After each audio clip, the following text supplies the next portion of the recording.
Hi, it's Tarrant. And Stella from Meeple University. Today we'll show you a quick how to play or overview of floating floors, so you can get a flavour for this game, coming up.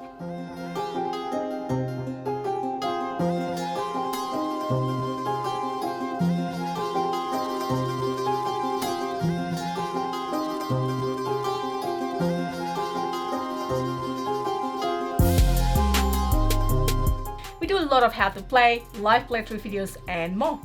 So if you're new here, please consider subscribing and hit the bell to be notified of when we post new videos. And if you find value from this video later, please hit that like button, subscribe to us, hit the bell and leave your feedback in the comments for others to find. But now let's get to the table. Floating Floors is a tactical three-dimensional game of grid movement and balance, set in the world of ninjas.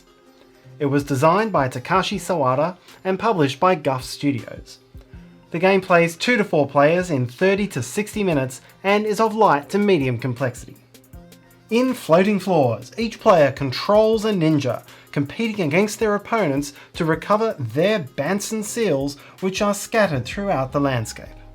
Players will compete against each other to construct a shared network of floating floorboards, either balancing stably or precariously on jutsu pieces, and then race to traverse those boards to recover their seals. In setup, the board will be laid out with terrain cards appropriate to your player count. Each player's starting chakra chit, as well as all of their Bansen seals, are located around the alcoves of the board, and each player begins with 3 jutsu in player colour, 1 in each shape. Then the game begins. Each turn you will roll 3 dice and take the matching jutsu, either from the supply or from those already placed in the landscape. Then build and advance as far as you'd like. You can place jutsu in any orientation, on land but not on water.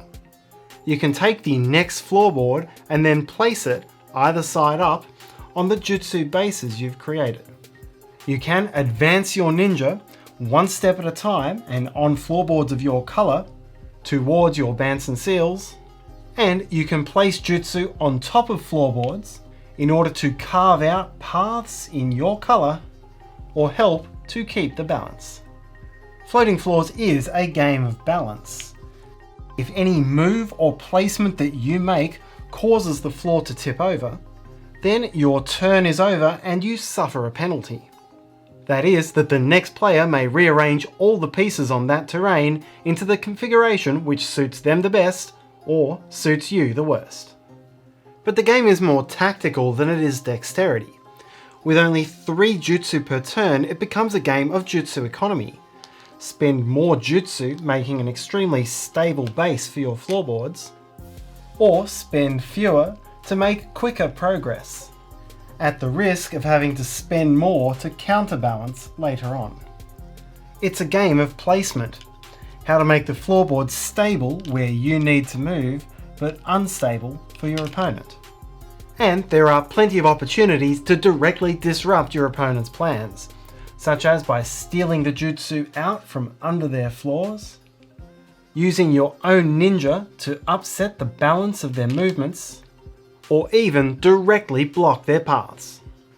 When you reach a seal, you must complete a rotational maneuver before you can claim it, rotating the tile 90 degrees in the direction shown on the seal without it falling.